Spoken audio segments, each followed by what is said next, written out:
my name is Julien. I've been living about a third of my life in Asia. And even though I returned to France about a year ago, I still have a few bank accounts left in Hong Kong. Now I would like to tell you a story that happened to me just last month. I received a letter, a paper letter from my bank from Hong Kong to France. And that letter was saying, "Dear Mr. Rio, there appears to be a problem with your account. Please call us urgently." It was nighttime in France. I knew I would never be able to have anyone on the phone, but we're calling Hong Kong, so instead I decided, hey, let's throw them an email. Went on the contact form, filled it up, then I just forgot about it. It's just about a week later that I finally received an answer to my email. And the answer was, "Dear Mr. Rio, we're deeply sorry, but that's another department dealing with this kind of story. Please call this number." So I was back to square one. Waited for the next day morning, and then I called the number. It was international call. I hate phone calls, but I had to go through it. So I called, and then I waited. 1 minute, 2 minutes, 3 minutes, 5 minutes. Please hold the line. An agent will be here with you soon. 6 minutes, 8 minutes, 10 minutes. Sorry, all our lines are busy now. Please call again later. How frustrating a customer experience is that? But I didn't want to give it up because I already invested too much into that one. So I called again, a second time, and a third time, and a fourth time. When I finally got someone picking up the phone, putting me on hold a little longer, time he checked all the details in my account, and during that time, the only thing I could think about was, how much money is that going to cost me? What is this urgent problem all about? Why couldn't they tell me what it's all about? A few minutes later, the agent comes back and tells me, "Dear Mr. Rio, it appears the problem has been solved already.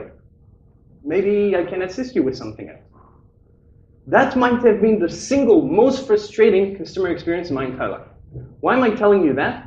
Because I think it's time we analyze what goes wrong when your customers are dissatisfied. I'd like to analyze this problem specifically.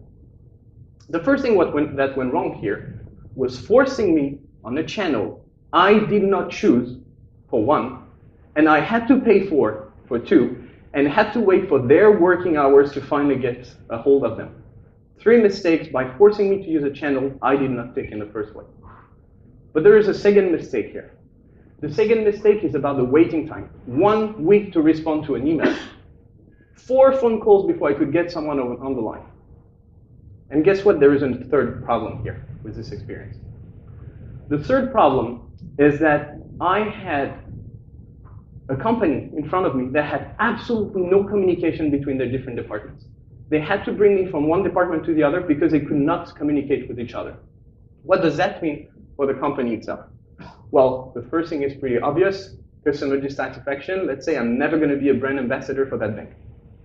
But that goes way beyond that. That's really just the tip of the iceberg. What it really means is that they have increased their backlog tremendously. Let's think about it for a second. I contacted them through email and 4 times through phone.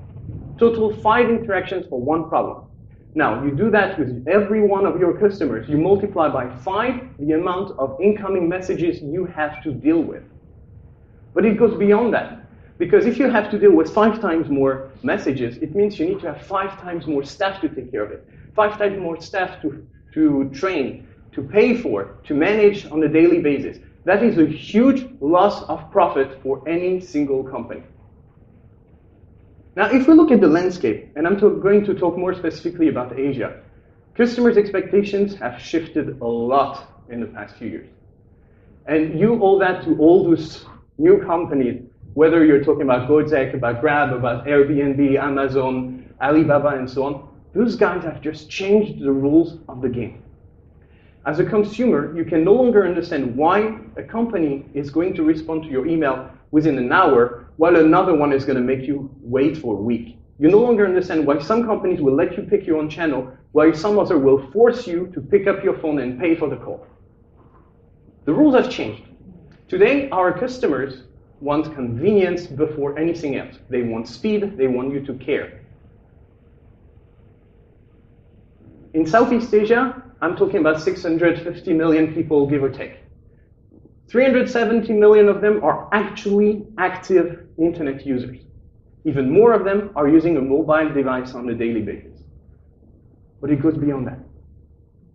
The Asian population is purely digital. Why tell you that? Because when I make a presentation in Africa or in Europe, I'm talking about what's going to happen tomorrow. When I'm in Asia, I'm talking about what happened yesterday. I happen to have a young niece in Hong Kong. She's 3.5 years old. Whenever I see her, she takes my phone, takes a few pictures, and then she goes on YouTube to watch videos. I also have a father-in-law in Hong Kong. When I'm back to France, he will use WeChat or WhatsApp to chat with me.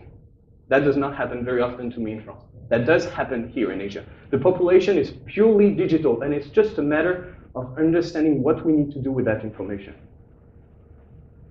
When you look at social media penetration here in the region, we have much higher levels than the average in the world.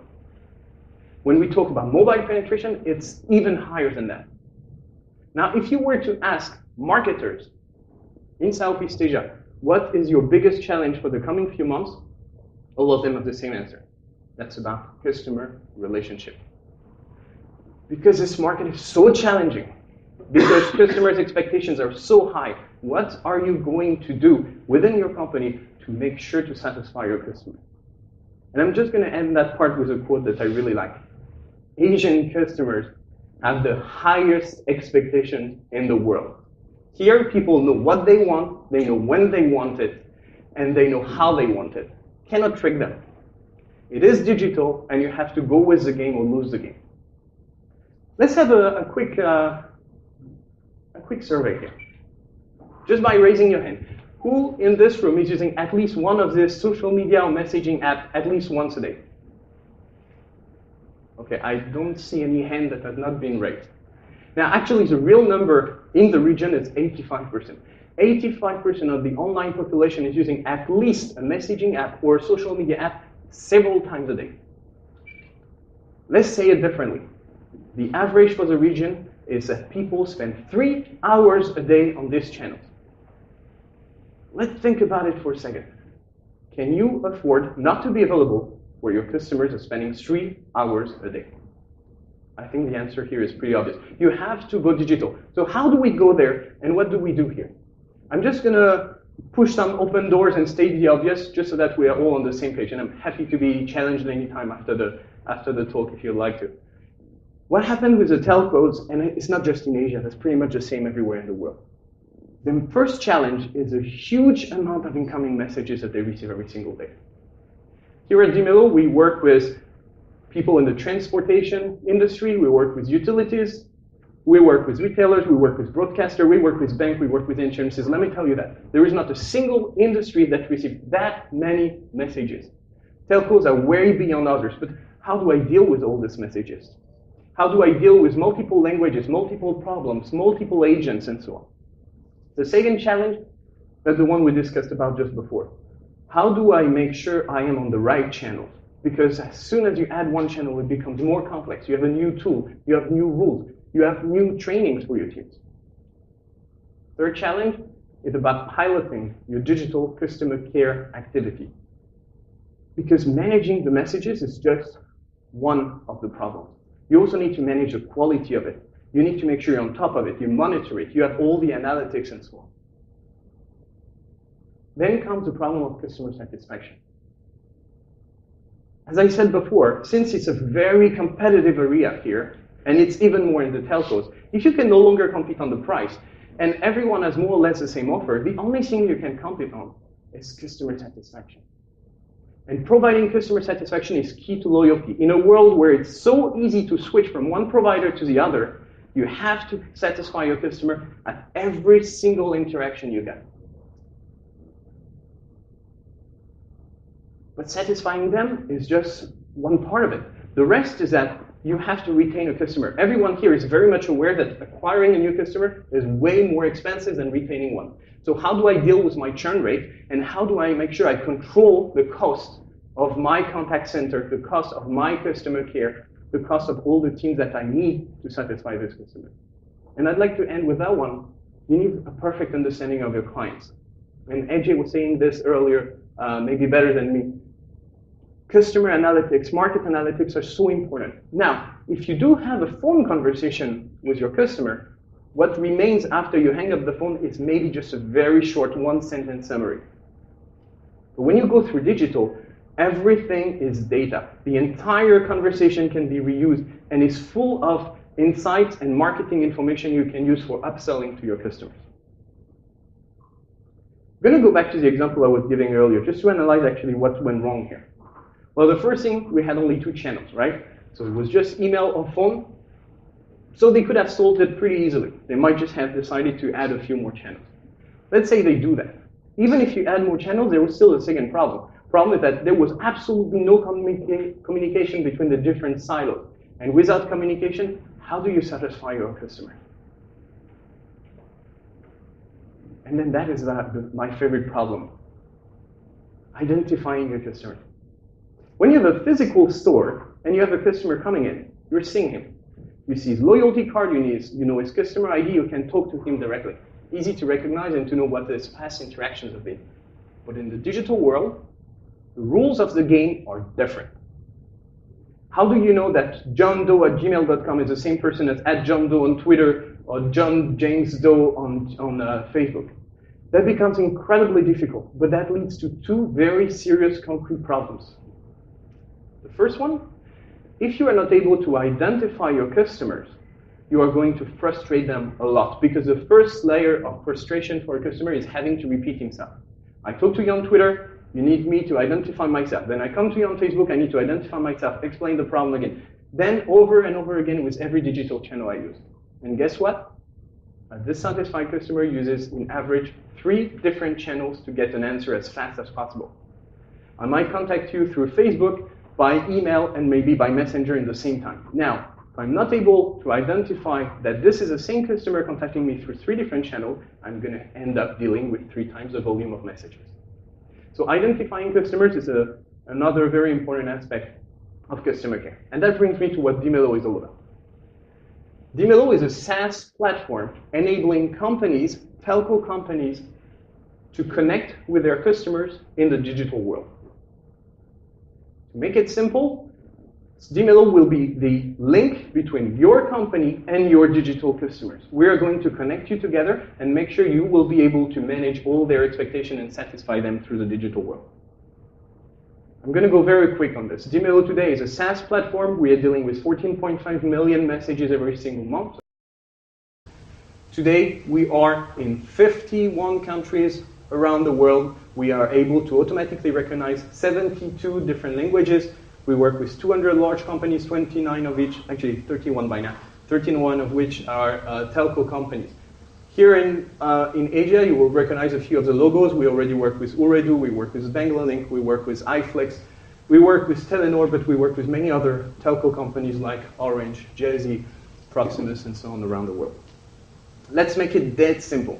What we do is that we are going to provide you with one single platform to connect all your digital channels, whether we are talking about social media, whether we are talking about messaging, such as Viber, WeChat, Messenger, and so on, your in-app messaging, your live chat, your email, or any other kind of forum or digital channel you may have.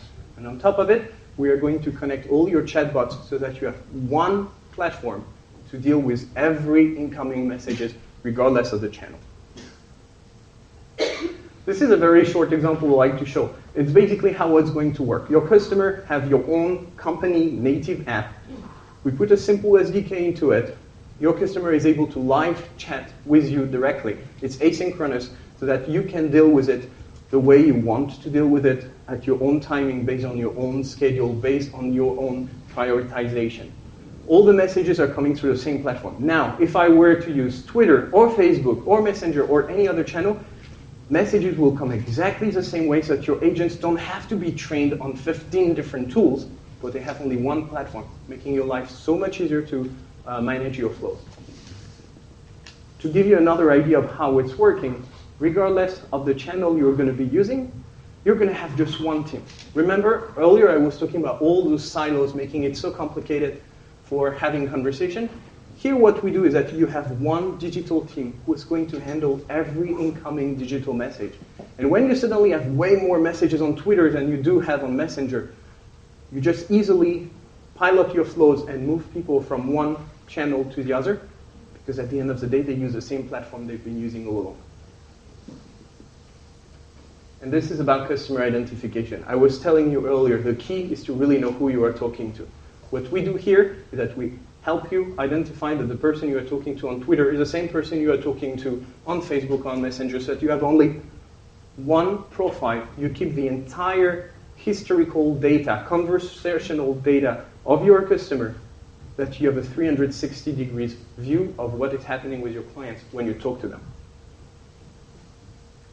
And last but not least, Dimelo is an open platform with open API.